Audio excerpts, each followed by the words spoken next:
Hello friends, எல்லோரும் எப்படி இருக்கீங்க? கடலை மாவும் தேங்காயும் வச்சு இந்த மாதிரி லட்டு செஞ்சு சாப்பிட்டு பாருங்கள். அப்புறம் அடிக்கடி செய்வீங்க.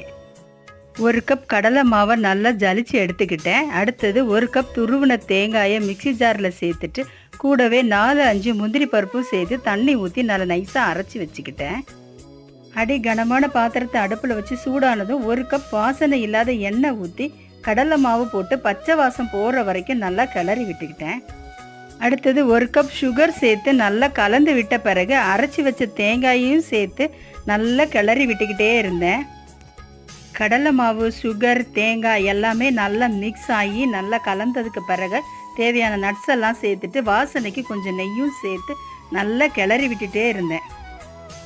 நல்லா சுருண்டு இறுகி வந்ததுக்கு அப்புறமா ஆஃப் பண்ணி ஆற வச்சுட்டு சின்ன சின்ன உருண்டைகளையாக பிடிச்சி எடுத்துட்டோம்னா சூப்பரான சுவையான லட்டு ரெடி. நீங்களும் ட்ரை பண்ணி பார்த்துட்டு கமெண்ட் பண்ணுங்கள் ஃப்ரெண்ட்ஸ். தேங்க்யூ.